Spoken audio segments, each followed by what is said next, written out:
Nous parlons ainsi éducation avec le centre Yali du CESAC qui a eu à animer une conférence sur la sécurité et la paix, en particulier la question des réfugiés. Il s'agit ici pour les autorités de se pencher sur la question. Des témoignages recueillis ça et là prouvent que les réfugiés se sentent bien chez eux au Sénégal, mais tous réclament aussi des papiers qui prouvent leur statut. Je propose de suivre ce reportage. La question des réfugiés a été au centre des débats lors de cette conférence sur la paix et la sécurité.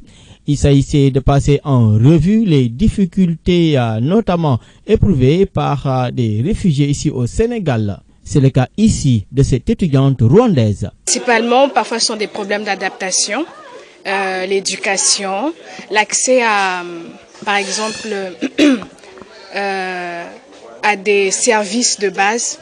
Parfois aussi à côté santé. Donc c'est pour dire que de façon générale, il y a aussi la méconnaissance des papiers de réfugiés.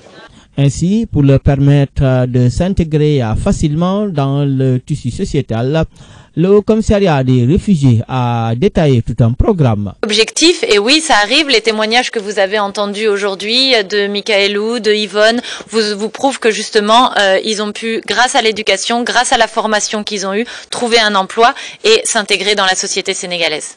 Autre réaction, il s'agit ici de mettre l'accent sur l'éducation afin que ces réfugiés puissent se sentir chez eux. Bien si les autorités, par exemple, parfois la police et l'administration, vendent ces documents de réfugiés et qu'on puisse accéder facilement à certains besoins. C'est-à-dire qu'on travaille à ce qu'ils puissent être inclus, ils puissent s'intégrer dans les sociétés de leur pays d'accueil. Ça passe par l'éducation, donc l'inclusion dans les systèmes éducatifs nationaux, ça passe par le droit au travail, ça passe par l'accompagnement pour qu'ils puissent devenir autonomes et participer aux sociétés de leur pays d'accueil. Autre question, il s'agit de celle des déplacés internes.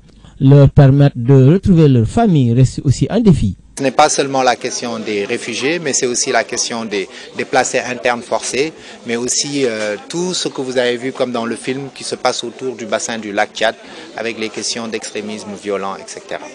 Ainsi, le centre Yali a décidé de rendre pérennes ces genres de rencontres pour que ces leaders de demain puissent ainsi comprendre des questions de l'heure. Nous sommes toujours sur cette question avec le responsable du HCR qui indique qu'à travers l'éducation, les réfugiés pourraient être ainsi réinsérés. Telle est la politique menée par l'instance dirigeante.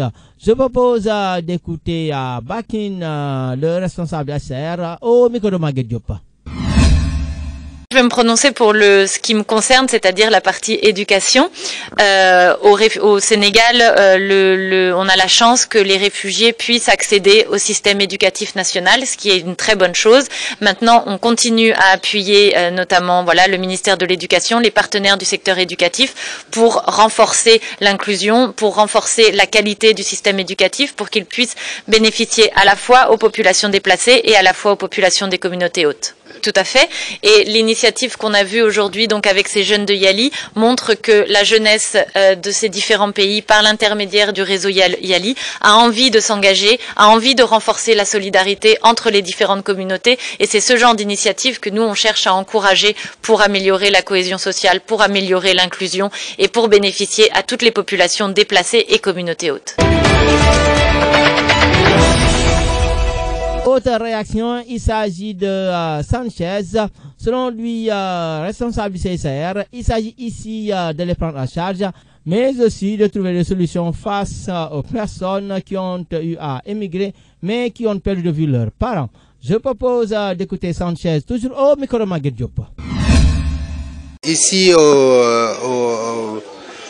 au Sénégal, nous avons beaucoup plus de cas qui sont liés à la migration, on va dire économique, donc des gens qui vont essayer de se retrouver en Europe et qui traversent la Méditerranée, qui se retrouvent souvent dans des difficultés, ou alors les familles, on les appelle les migrants disparus, parce que depuis un certain temps, on n'a plus de nouvelles d'eux et leurs familles ne savent plus ce qu'ils sont devenus. Donc nous faisons ici, notamment dans la région nord-est et ouest vers Tambacounda, la prise en charge psychofamiliale. Donc nous aidons les familles à essayer vraiment de voir comment est-ce qu'elles peuvent se reconstruire, parce que les familles sont dans l'expectative, elles ne savent pas si leur proche disparu est mort ou s'il va revenir, etc. Et donc il faut faire tout un travail d'accompagnement.